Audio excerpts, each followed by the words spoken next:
Hello বন্ধুরা, আমি সুমন। কাজের সূত্রে আসামের গুয়াহাটিতে থাকি। আজ সারাদিনটা কেমনভাবে কাটলাম চলুন তার কিছু মুহূর্ত আপনাদের কাছে তুলে ধরছি। শুভ সকাল বন্ধুরা। ভোরবেলা ঘুম থেকে উঠেই ব্যালকনিতে এসে বাইরের ঠান্ডা আবহাওয়াটা অনুভব করলাম। এক কাপ গরম জল খেয়েই হালকা কিছুক্ষণ হেঁটে জিমের জন্য বেরিয়ে পড়লাম।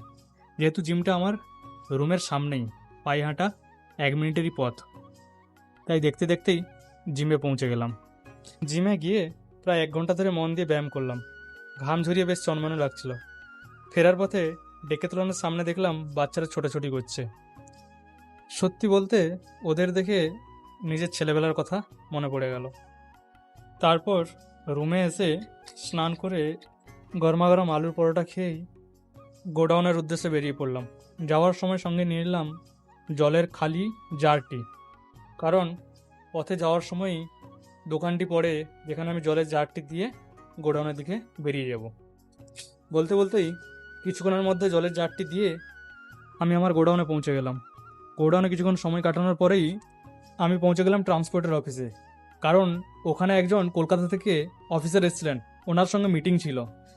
মিটিংয়ের চাপে দুপুরের খাওয়াটাই আর হয়ে ওঠেনি। মিটিং শেষে তো বেশ সময় লাগলো। তারপর ফেরার পথে জলের ড্রাম নিয়ে একদম বাড়ি।